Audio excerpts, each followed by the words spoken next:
Good morning बच्चों। आज हम पढ़ेंगे वीर दुर्गादास राठौड़ के बारे में। वीर दुर्गादास राठौड़ के एक बहुत बड़े वीर पुरुष के रूप में जाना जाता है। इन्हें मारवाड़ का उद्धारक कहा जाता है। ऐसा कहते हैं अगर वीर दुर्गादास नहीं रहते तो मारवाड़ का इतिहास और कुछ दूसरा होता। ठीक है, इस वीर पुरुष के सबसे पहले हम जीवन परिचय जानेंगे। तो वीर दुर्गादास राठौड़ का समय है 1638 से 1718 ईस्वी तक। इसका मतलब क्या है, इन्होंने 80 वर्ष तक की आयु पाई। ठीक है, इनका जन्म परिचय देते हैं, फिर उसके बाद में हम इनके बारे में, इनके कार्यों के बारे में जानेंगे।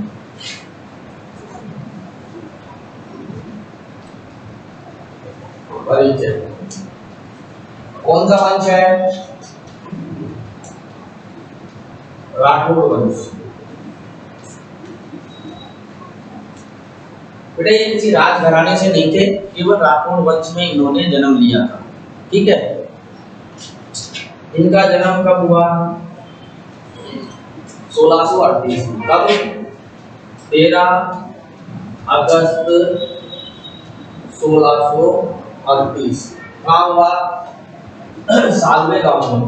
कौन से गांव में हुआ? सालवा गांव में। जन्म स्थान कौन सा है?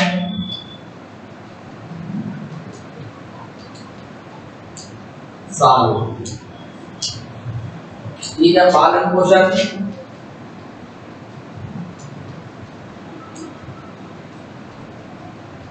लूनावे गांव में।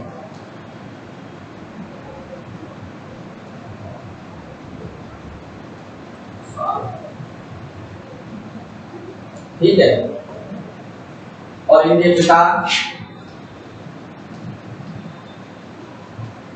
आस्कर। पिता का नाम क्या है? आस्कर। माता का नाम क्या है? नेककमल। ठीक है, इनकी मृत्यु कब हुई? 1718 में। ठीक है ना, 23 नवंबर 1718 ईस्वी में इनकी मृत्यु। मृत्यु का स्थान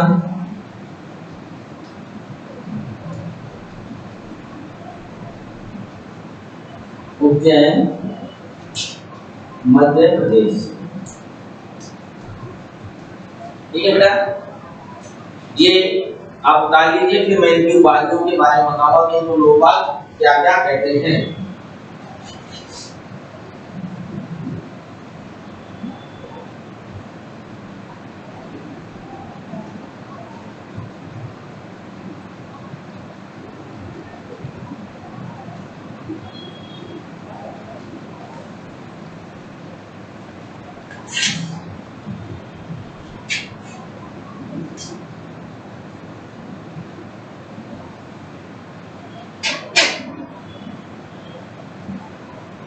देखो बेटा, दुर्गादास जो राठौड़ हैं ये कहाँ के हैं? जोधपुर के रहने वाले हैं।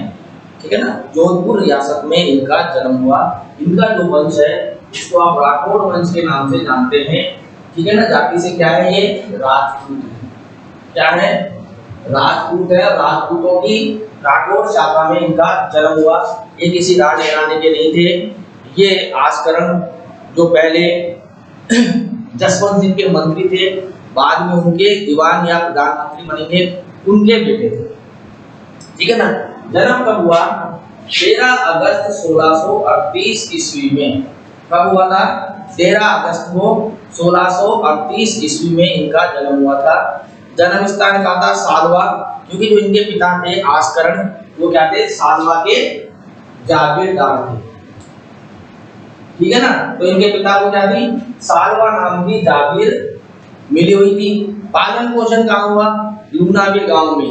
ठीक है, जब जन्म सालवा में हुआ, पालन पोषण लूनावी में हुआ, तो इसका क्या कारण था वो मैं अभी आपको एक कहानी के माध्यम से बताऊंगा। तो पालन पोषण कहाँ हुआ? लूनावी गांव में। वहां पर ये क्या है? अपनी माता के साथ में रहते थे। लुनावे गांव में किसके साथ रहते थे? माता के साथ रहते थे। इसका मतलब क्या है कि ये अपने पिता के साथ नहीं रहते थे।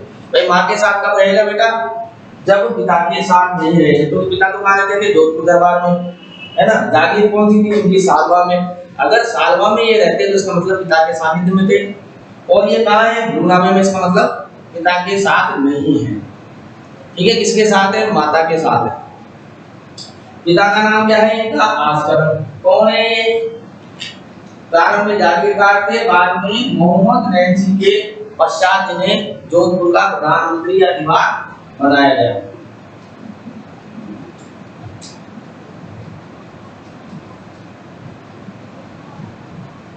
क्या थे? जोधपुर के दीवान या प्रधानमंत्री।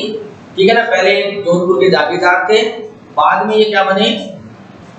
जोधपुर के प्रधान मतलब दीवान बन गए और प्रधानमंत्री बन गए, यानी मुख्य जागीरदार बन गए। इनकी माता थी जो नेत कंवर। क्या नाम है? नेत कंवर। आस्करण के कितनी पत्नियां थी?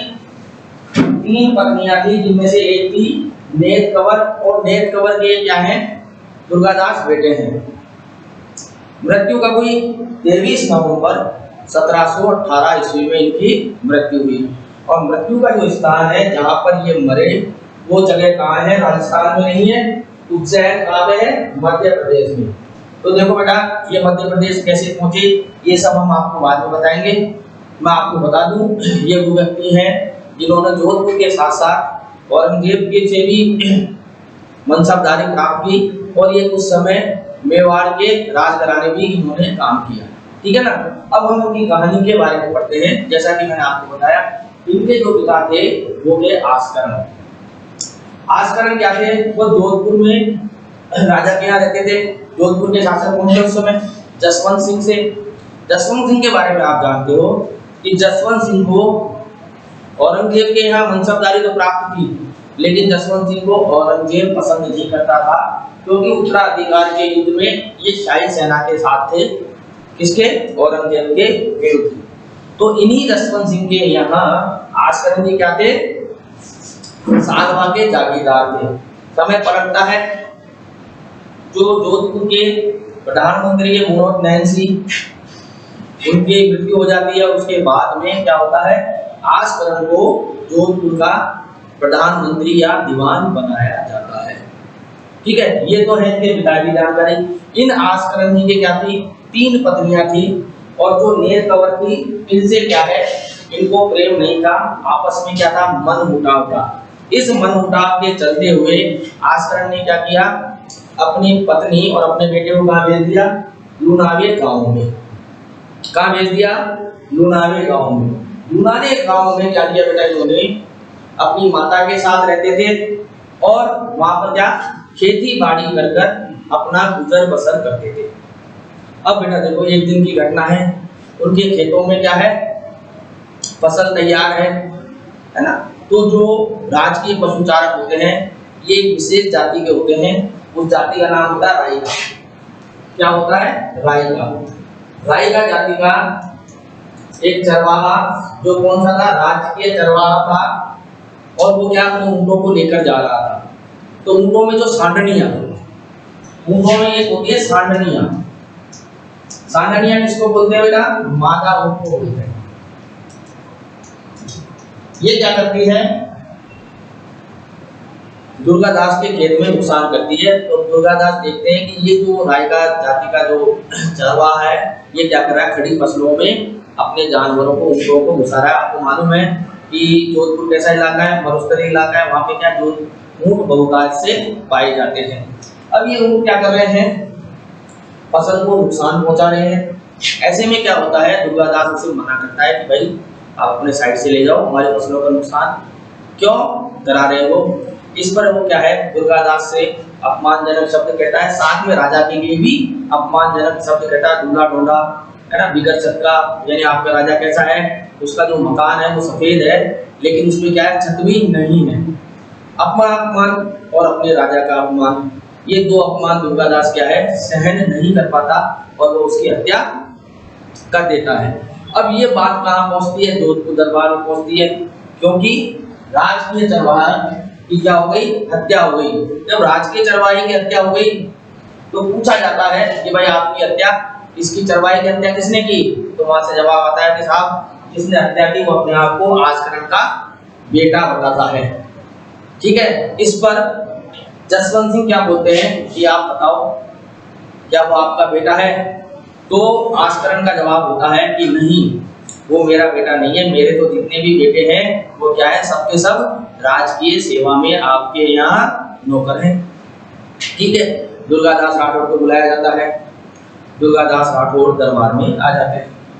अब आप देखिए दुर्गादास राठौड़ निर्भीक वीर व्यक्ति है।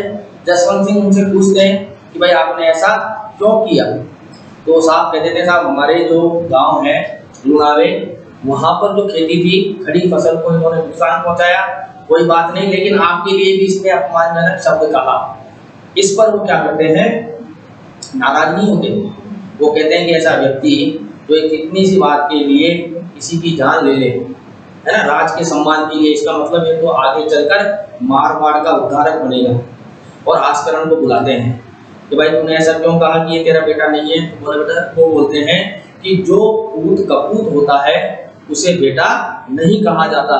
इस पर जसवंत सिंह बोलते हैं कि ये जो आपका पूत है ये आपके सारे बेटों में सर्वश्रेष्ठ है, और एक दिन आप देखना, मैं तो नहीं रहूंगा, आप भी नहीं रहोगे, लेकिन ये मारवाड़ का उद्धारक बनेगा।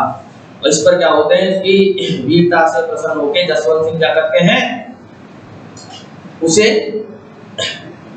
एक जागीर दे देते हैं, 12,000 रुपए वार्षिक आय की। तो दुर्गादास क्या है बेटा, उनके साथ रहता है, इनके साथ, जसवंत सिंह के साथ में।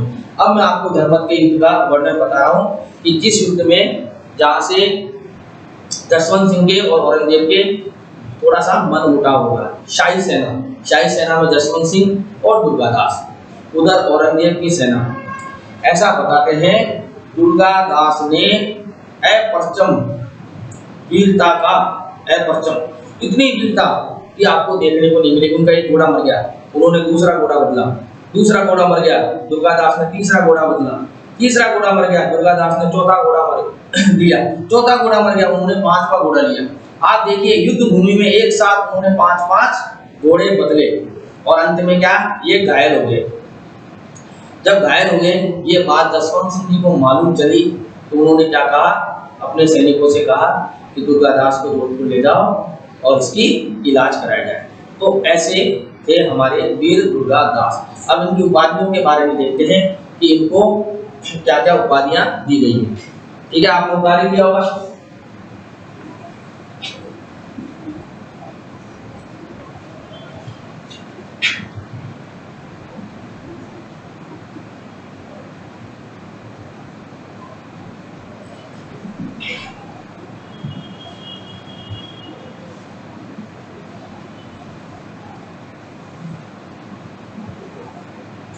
देखो जो इनको उपाधियां दी गई है,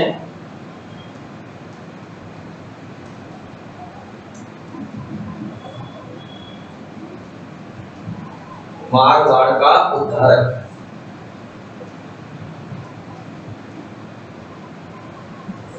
ठीक है, मारवाड़ का अनविद्या मोती,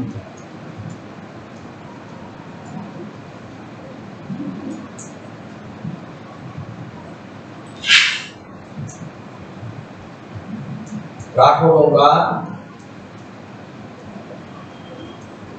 यूलिसेस,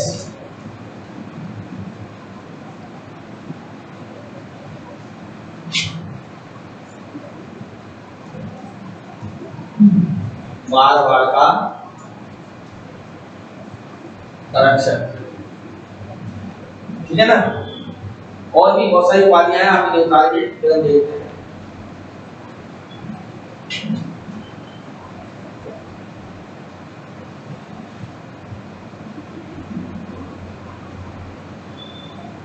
उतारो बेटा,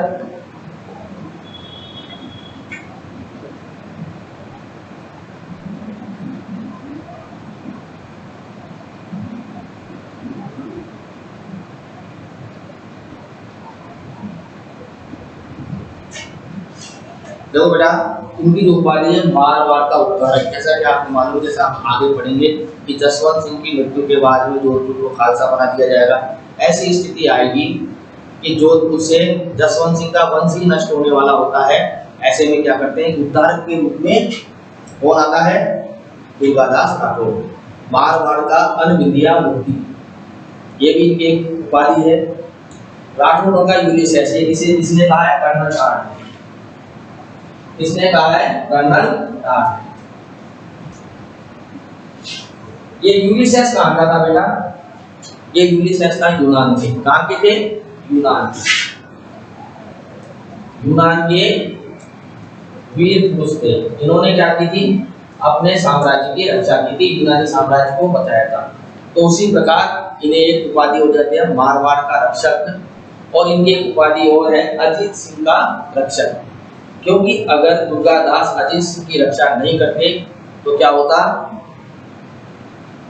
निश्चय ही औरंगजेब उसको मार देता। ठीक है, ये उपाधि आपने उतार ली। फिर हम देखते हैं कि जसवंत सिंह की मृत्यु हो जाएगी अब, और जोधपुर को खालसा घोषित कर दिया जाएगा।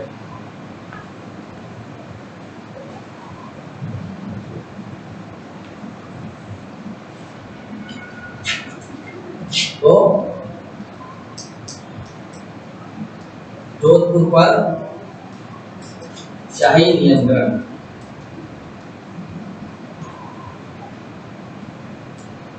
या ब्रैकेट में लिख सकते हो जोधपुर को खालसा घोषित।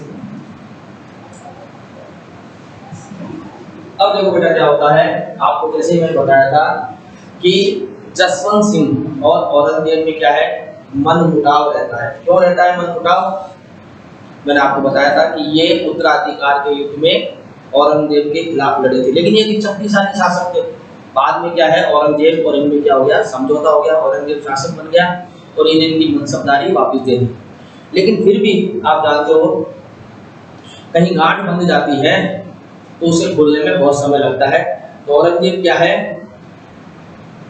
इनको सबकी दृष्टि से देखता है, इसलिए उसने क्या किया, इनका जो स्थानांतरण है, इनको जो जागीर थी वो बहुत दूर थी, कहाँ थी, जम्मू अफगानिस्तान में इनको भेज दिया। और वहां पर क्या है, लड़ते लड़ते इनकी मृत्यु हो जाती है। कब हो जाती है, 28 नवंबर 1678 ईस्वी में क्या होती है, जसवंत सिंह की जम्मू में मृत्यु हो जाती है। बेटा कहीं कहीं है ना, जम्मू को पेशावर के पास लिखा गया है और कहीं कहीं से अफगानिस्तान के पास लिखा गया है। ठीक है, तो जम्मू में क्या है, इनकी मृत्यु हो जाती है। जम्मू हमारी जो किताब है उसके अनुसार कहाँ है, अफगानिस्तान। कहाँ पे है, अफगानिस्तान, लेकिन कहीं कहीं इसको पेशावर के पास ही लिखा हुआ है। जैसे ही क्या होता है, इनकी मृत्यु की खबर औरंगजेब को पहुंचती है तो उनके मुंह से निकलता है कि एक कुफ्र शिकर, कि मतलब आज एक मजहब का दरवाजा टूट गया, है ना। क्योंकि वो जानते थे इस्लामीकरण करना चाहता था औरंगजेब, और उसको कौन रोक रखा था, जसवंत सिंह ने। तो कहते हैं कि एक धर्म का दरवाजा टूट गया।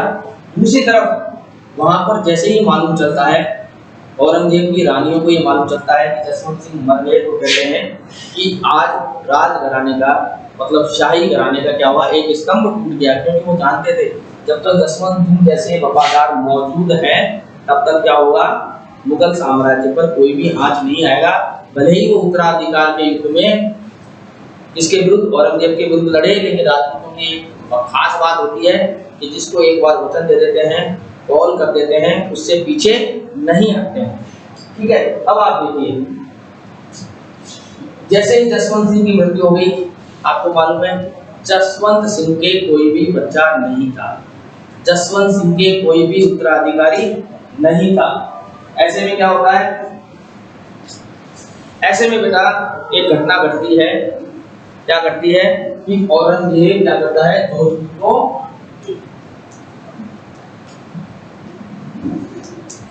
खालसा घोषित कर देता है।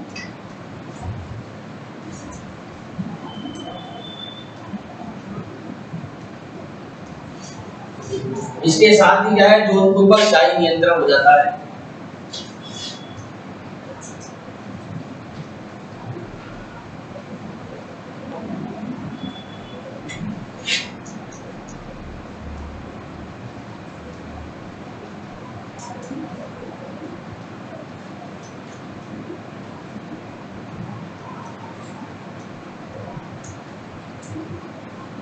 क्या हो जाता है, जोधपुर पर शाही नियंत्रण हो जाता है। और ताहिर खान को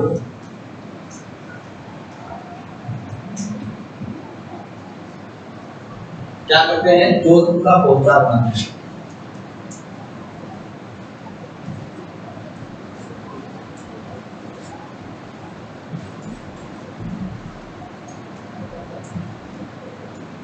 अब्दुल रहीम को क्या बनाते हैं, कोतवाल बनाते हैं।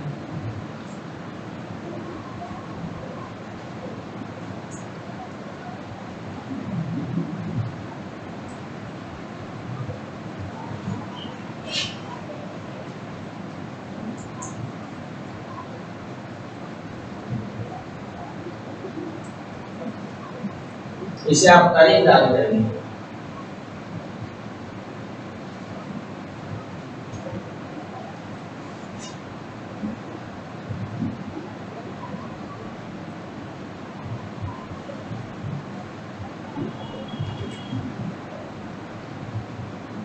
क्लास के लिए की बात कर,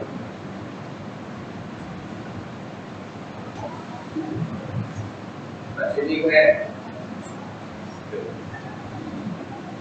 ठीक है बेटा, क्या होता है, जोधपुर पर शाही नियंत्रण हो जाता है, जोधपुर को खालसा घोषित करते हैं। और उसके बाद में क्या होता है कि जोधपुर पर शाही नियंत्रण हो जाता है। ताहिर खान को क्या करते हैं, जोधपुर का कोतवाल बनाते हैं। ठीक है, ये आपने उतार लिया होगा। अब आगे बढ़ते हैं।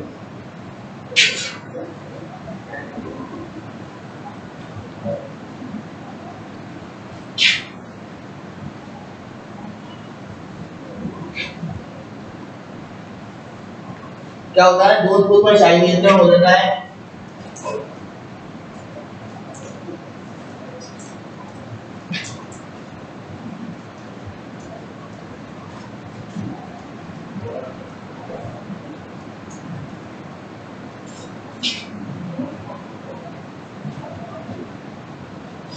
इसके बाद क्या करते हैं, आगे जहां क्या करता है, जोधपुर में तोड़फोड़ करता है।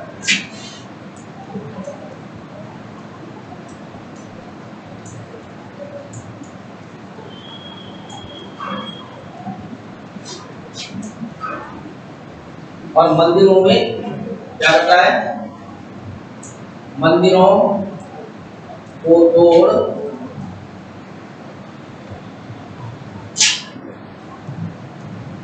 मूर्तियों को तोड़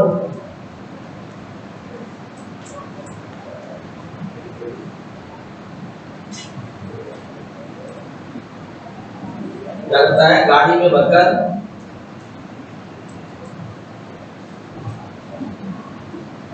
कहाँ ले जाता है, दिल्ली औरंगजेब के पास ले जाता है।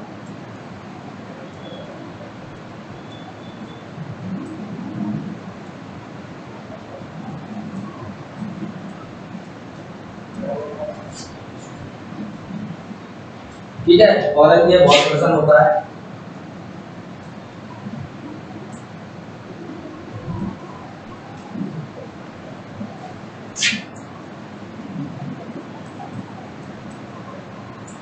अब क्या होता है, आगे लिखता हूं, आप इसे लिखिए।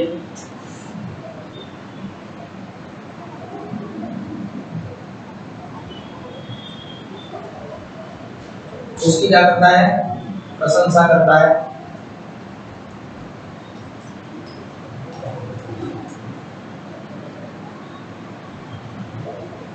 मूर्तियों को आंगन में लगवा देता है।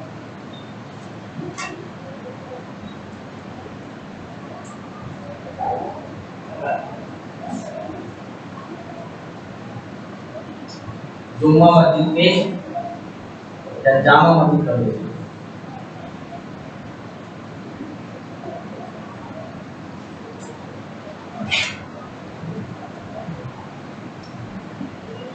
सीढ़ियों में लगाता है।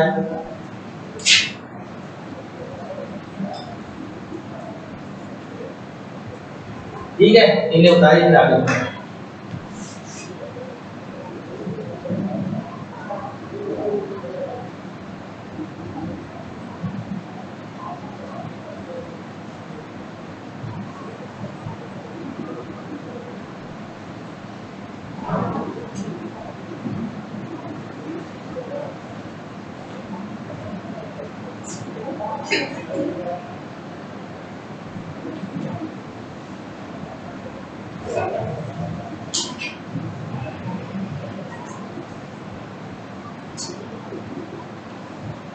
देखो बेटा, इसमें क्या है कि जोधपुर जब शाही नियंत्रण में आ जाता है तो क्या करते हैं, खाने जहां नाम का जो व्यक्ति है, इसका नाम है खाने जहां बहादुर। पूरा नाम क्या है? खाने जहां बहादुर। पूरा नाम क्या है इसका? खाने जहां बहादुर। इसलिए क्या करता है, इसको जब इनको मालूम चलता है मुस्लिमों को कि जोधपुर में क्या है, बहुत सारा खजाना है, तो क्या करते हैं, जोधपुर में दौड़ करते हैं। जब खजाना नहीं मिलता तो आपको मालूम है कि हिंदुस्तान में कहावत है कि मंदिरों में बहुत ज्यादा पैसा है, तो क्या करता है, जोधपुर के मंदिरों में तोड़ करता है, वहां लूटपाट करता है, मंदिरों को तोड़ता है, मंदिर में रखी मूर्तियों को तोड़ता है और लूटपाट करके जो मूर्तियां टूटी होती है वो सबको एक गाड़ी में भरकर कहाँ ले जाता है, औरंगजेब के पास ले जाता है। औरंगजेब जो कट्टर मुसलमान था, इस कृत्य को देखकर अति प्रसन्न होता है और उसकी प्रशंसा करता है। ठीक है ना, औरंगजेब क्या करता है, अति प्रसन्न होकर उसकी प्रशंसा करता है कि आपने ये धर्मयुक्त काम किया है, क्योंकि विधर्मियों की पूजा स्थान को तोड़ना, विधर्मियों को इस्लाम धर्म स्वीकार कराना, ये क्या है, एक सच्चे मुसलमान का काम है। अब क्या करता है, जो मूर्तियां लाई गई है तोड़कर, उनका क्या किया जाए, तो औरंगजेब आदेश देता है कि जो हमारा आंगन है, ठीक है ना, जिसको बोलते हैं जूल खाना, जलू खाने में क्या करो, इनको बिछा दो, मतलब आंगन में इनको बिछा दो, बाकी जो मूर्तियां बची हैं उन्हें जामा मस्जिद की सीढ़ियों में चिनवा दो। इससे क्या होगा कि जब लोग वहां आएंगे तो ये मूर्तियां क्या है, उनके पैरों से उछली जाएंगी। ठीक है, इस प्रकार का आदेश क्या करते हैं, औरंगजेब दे देते हैं। लेकिन बेटा इससे क्या है, स्थितियां कुछ नहीं होती। अब क्या करते हैं, औरंगजेब नई चाल चलता है कि जिससे क्या है कि मारवाड़ का शासन उसके पास ही रहे। वो काम क्या है, वो है इंद्र सिंह को जोधपुर की गद्दी देना। क्या करता है, इंद्र सिंह को जोधपुर की गद्दी देता है। कब देता है, 26 मई को। 26 मई 1689 में क्या करता है, औरंगजेब इंद्र सिंह को जोधपुर का शासक घोषित करता है।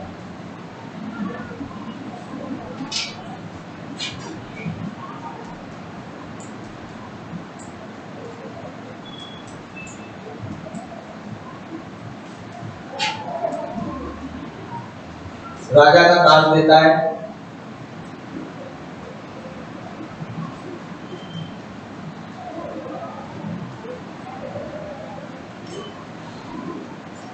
जड़ाऊ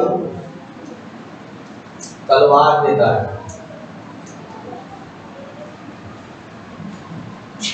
इस एहसान के बदले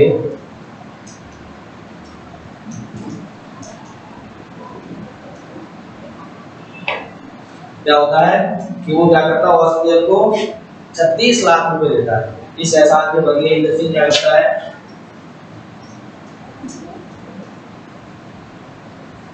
36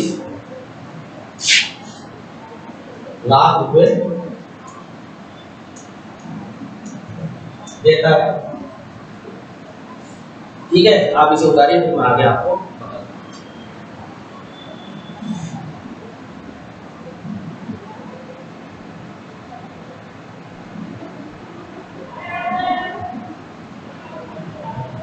देखो बेटा, 26 मई 1689 को औरंगजेब ने क्या किया, एक नई चाल चली, इंद्र सिंह को जोधपुर का शासक घोषित कर दिया अब शासक होता है तो बिगड़ दास के तो शासक होता नहीं, तो वो क्या करता है, इंद्र सिंह को राजा का ताज देता है, जड़ाऊ तलवार देता है, खिलवत देता है ना, एक पोशाक देता है, और क्या करता है, इंद्र सिंह को जोधपुर का शासक बना देता है। इस एहसान के बदले में इंद्र सिंह क्या करते हैं, 36 लाख रुपए की पेशकश करते हैं। आप पूछेंगे साहब इंद्र सिंह कौन था, तो इंद्र सिंह बेटा जसवंत सिंह के बड़े भाई थे अमर सिंह राठौर। क्या नाम थे, अमर सिंह राठौर, और ये उनका पौत्र था, ठीक है ना। अमर सिंह राठौर का कौन था, पौत्र था, मतलब पोता था। कौन था, इंद्र सिंह। तो शाही घराने से था, तो इसलिए औरंगजेब ने उसको शासक बना दिया, क्योंकि आपको मालूम है अभी तक जसवंत सिंह के कोई बच्चा नहीं है, ठीक है। अब हम देखते हैं, बच्चा तो है लेकिन वो बच्चा कहाँ है, 16-19 फरवरी में ही हो जाएगा बच्चा तो, लेकिन वो बच्चा कहाँ है, यहाँ से दूर है, ठीक है ना। तो क्या करता है इसको, अब क्या होता है स्थिति कि इंद्र सिंह क्या करता है, ना तो जोधपुर के शासन भार को अच्छी तरह संभाल पाता है, ना जोधपुर में होने वाले उपद्रवों को संभाल पाता है, ठीक है ना। ये मैंने इसलिए निकाला कि बच्चे वाली जो कहानी है वो हम अगले वाले उसमें पढ़ेंगे, तो ठीक है ना। अभी तो आप ये मानो जो उत्तराधिकारी के हैं, अगली जो हमारा स्टेज आएगा उसमें हम पढ़ेंगे कि जसवंत सिंह के 2 बेटे होंगे, एक का नाम अजीत होगा, दूसरे का नाम होगा दलभंजन, है ना, या दलकुंभन, जो भी है वो मैं आपको आगे बताऊंगा, ठीक है ना। अब क्या हुआ, ना तो जोधपुर का शासन भाग सही ढंग से संभाल पाया, ना जोधपुर में होने वाले उपद्रवों को ये शांत कर पाया। इससे क्या होता है, इससे औरंगजेब नाराज होता है, और 2 महीने या 3 महीने बाद ही क्या करते हैं, इसे वापस दिल्ली बुला लिया जाता है। आगे की जो कहानी है हम, या आगे का जो हमारा व्याख्यान है, वो अगले व्याख्यान में मैं आपको बताऊंगा कि जोधपुर में जसवंत सिंह के 2 बेटे होंगे, है ना, किस प्रकार उन बेटों को दिल्ली लाया जाएगा, दिल्ली से किस प्रकार उन्हें सुरक्षित जोधपुर पहुंचाया जाएगा। ये सारी जो व्याख्यान है वो अगले व्याख्यान में सारी चीजें आएंगी, और उसी से आपको मालूम चलेगा कि हम दुर्गादास को मारवाड़ का उद्धारक, मारवाड़ का रक्षक क्यों कहते हैं। तो वो सारी चीजें आपको अगले व्याख्यान में समझ में आ जाएंगी। अभी तो हमने सिर्फ दुर्गादास राठौर का परिचय पढ़ा है और जसवंत सिंह के बारे में बताया है, और साथ में बताया कि जसवंत सिंह की मृत्यु के बाद में औरंगजेब ने किस प्रकार छल कपट करके जोधपुर की गद्दी हथियाने की कोशिश की। अब आप पूछिए कि ये जोधपुर की गद्दी हथियाना औरंगजेब क्यों हथियाना चाहता था, जबकि जोधपुर तो क्या है, सूखा रेतीला प्रदेश है, वहाँ बाजरे के अलावा और कुछ फसल भी नहीं होती। लेकिन बेटा मैं आपको बताऊं कि जोधपुर गुजरात और दक्षिण जाने वाला एक सुरक्षित मार्ग था। जिस प्रकार मेवाड़ का जो मार्ग था ना, वो भी दक्षिण जाता है, और एक मार्ग ये भी दक्षिण जाता है, लेकिन उस मार्ग में क्या है, पहाड़ी क्षेत्र है और मेवाड़ के आक्रमणों का डर रहता है।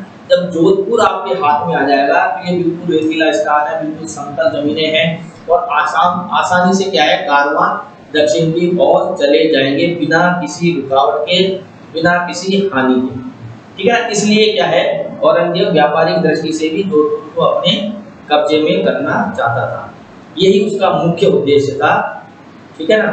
तो ये सारी कहानी मैंने आपको बता दी। अगर आपको इसमें कोई संशय हो, अगर आपको और कोई जानकारी चाहिए तो आप मुझे फोन करके पूछ सकते हैं, मैं अगले व्याख्यान में आपको उनको बता दूंगा। धन्यवाद।